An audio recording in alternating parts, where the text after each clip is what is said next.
Thank you for joining me today as we walk through the student's view of their JCPS Backpack. Students can access Backpack by clicking on the JCPS quick links and selecting Backpack.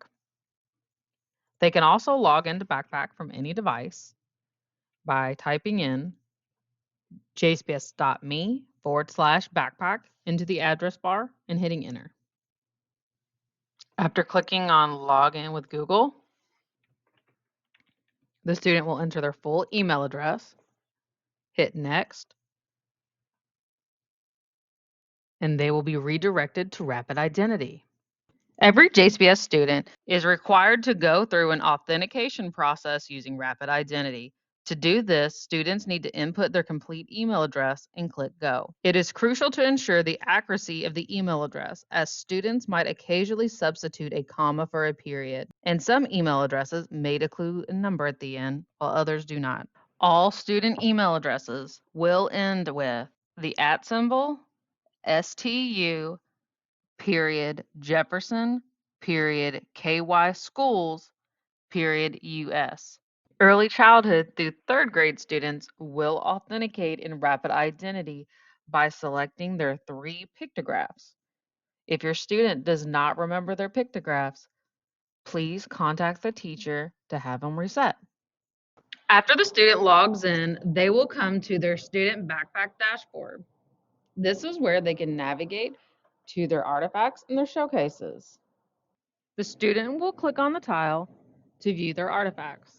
The student's artifacts can be any documents, videos, or photos that the student creates in their academic school year. Students place the artifacts in appropriate success categories in order to demonstrate that they are ready to be promoted to the next grade. Let's add an artifact now. We can add an artifact from our Google Drive or from a file on the device. After selecting Google Drive, our Google Drive will open. We're going to select this artifact.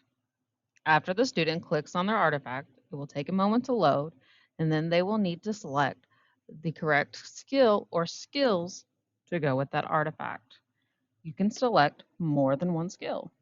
Once the skills have been selected, click OK, and that artifact will now be loaded for the student into their backpack.